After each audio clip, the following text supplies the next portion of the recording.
করতে গেছিল ওখানে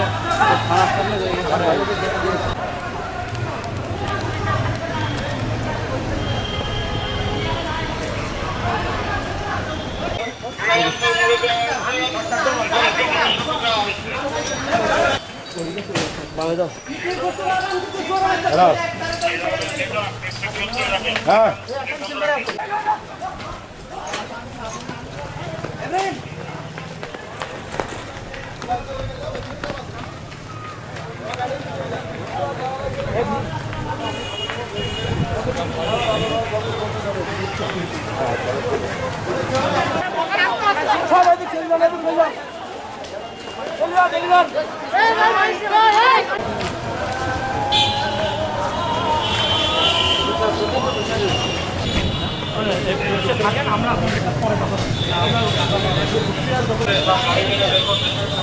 পা ভেঙে গেল এই মস্তি গেল না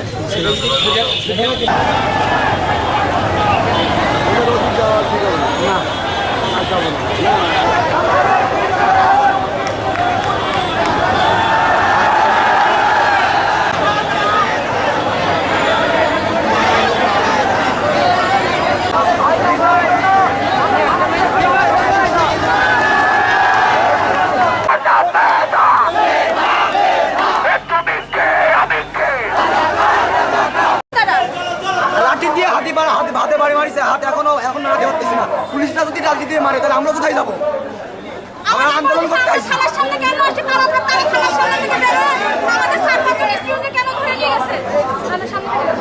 আমাদের চারজন শিক্ষার্থী আমরা চেয়েছিলাম আপনাদের কি হচ্ছে?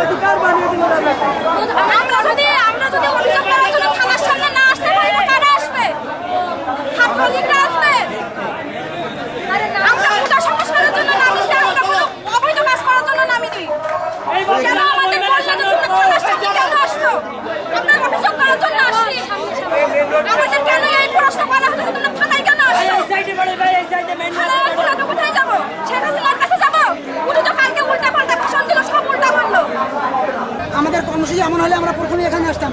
আমরা প্রত্যেকটা সেক্টরে জানাইতেছি, আমাদের বিক্ষোভ জানাইতেছি। আমাদের ভাইদের শুনেন, আপনাদের রক্ত রক্ত, আমাদের রক্ত পানি, আমাদের রক্ত পানি, আমাদের আপনাদের জীবন জীবন, আর আমাদের জীবন জীবন না পানি। বলেন, কথার উত্তর দেন। এরকম লাঠি দিয়ে আপনার ছেলের বয়সী ছেলেদের মারতেছেন কেন? তারা আপনাদের থাপড়াইছে না আপনাদের মারতে আসে? বলেন, আজকে কেন আমরা রক্তে রঞ্জিত? আজকে কেন আমাদের ক্যাম্পাসে আমরা নাই? কেন আমরা রাস্তায়? আপনারা জানেন না?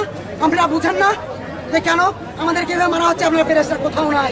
এখন মার খেয়ে আমরা খবর প্রচার করে না। আপনারা সঠিক খবর শেষ পর্যন্ত যায় না। আমাদের ন্যায্য কথা বলার অধিকার নাই। শুধু মার খাচ্ছি আমরা, গুম হয়ে যাচ্ছি আমরা। আমাদের বোনদের এত বিতর্কিত হবে কেন আপনারা? আপনারা কি সঠিক নিউজ দিতে পারেন না? টেলিভিশনের কিছু নিউজ আমরা পাইছি। 4 জন ভাইকে অ্যারেস্ট করা হয়েছে, অনুমতি বিলম্বে তাদের মুক্তি দিতে হবে। আমাদের আপনাদেরই সরকার নাকি আমরা চলে বসে আইছি? আমরা কি বন্ধায় বসে আইছি? পুলিশ প্রশাসন যা আছে, আমরা কি আমাদের জন্য লড়াই করছি? মনে রাখবেন, একটা কথা বলি, সবাই চুপ করেন। মনে রাখবেন, এই লড়াই আমাদের জন্য না। পারলে আমাদের সহযোগিতা করুন, হয় হাত দিয়ে, নইলে কলম দিয়ে, নইলে মুখ দিয়ে। কিন্তু একটা কথা মনে রাখবেন, আমাদেরকে ডিমোটিভেট করেন না, আমাদেরকে মাইরেন না, মাইরেন না। আমরা রাজাকার না, এই ছাত্র সমাজ রাজাকার না। এই মুক্তিযুদ্ধ হয়েছিল ছাত্র সমাজের জন্য। 5 টাকার পেপার নিয়ে আজকে এই দেশ আমরা ভুলে যাইনি, ইতিহাস আমরা জানি। যত ইতিহাস আপনারা লোপাট করেন, আপনাদের এই তথ্য